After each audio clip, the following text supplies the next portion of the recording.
I was a little scared I wouldn't make it here on time because I'm having a little hiking trip on the Appalachian Trail. So can I go there? Is that all right? Is that it's not too sensitive? Okay.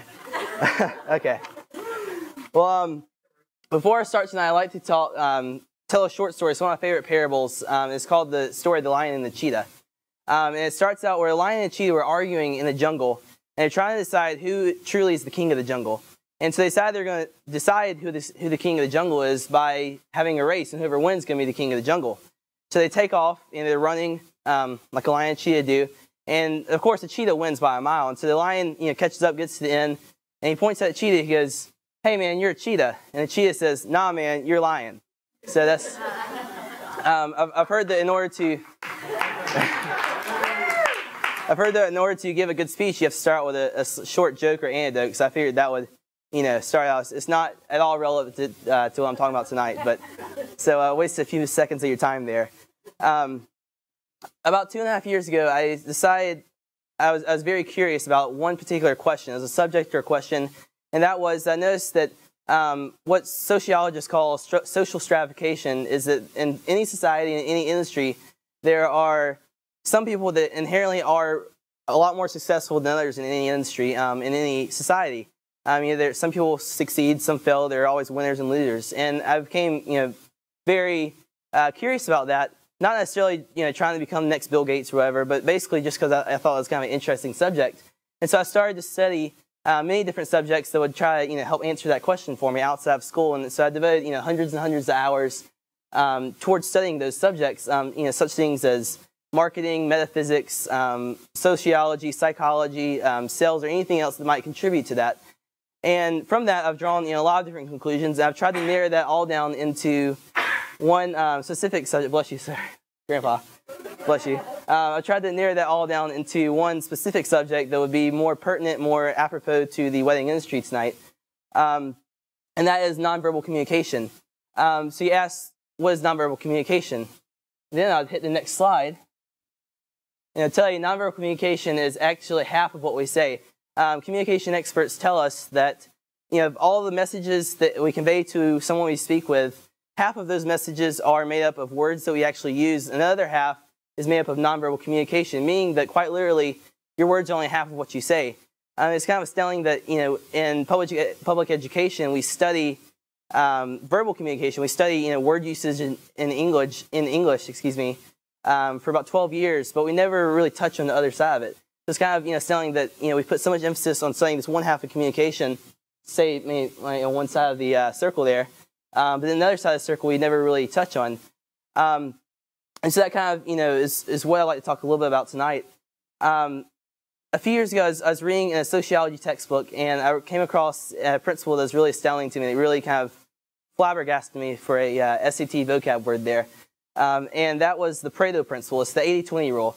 Probably a lot of you have heard it, and it's illustrated up here. The Pareto principle is the 80-20 rule, and it states that within any society, within any industry, if you look at the top 20% most successful people, and then and you look at all the income of those 20% most successful people, that their income equates to 80% of the income in any society.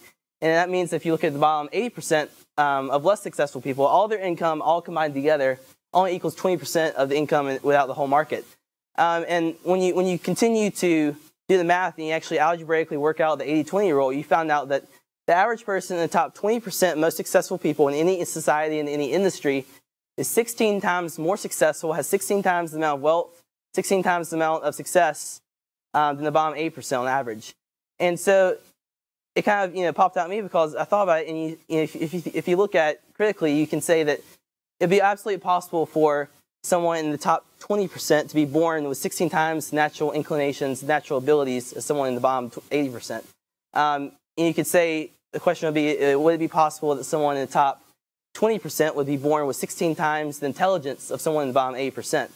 And obviously that's not, it couldn't be possible. If we look at the scale of intellect on the IQ scale, we'll see that a genius is someone with an IQ of 130 or above, and a mentally challenged person would be someone with an IQ of 70 or below. So there we have the genius is not even double as smart as a mentally handicapped person. I mean, there's absolutely no way in the world somebody could be born 16 times the amount of intelligence as anyone else. And so what that led me to believe, and you can draw a lot of conclusions from this, but simply led me to believe that those who succeed in any industry, those who succeed in society, are not relying on their natural abilities to do so. And instead, they simply went out and learned how to do that. They learned how to be better at sales within the wedding industry. They learned how to be a better chemist than anyone else. And it's really simple if you look at it from another perspective. If you wanted to become an excellent doctor, how would you go about doing that? That's an open question. How would you become an excellent doctor if you decide today you want to do so? Go to school, med school. And in med school, you would study how to become an excellent doctor for a decade of your life.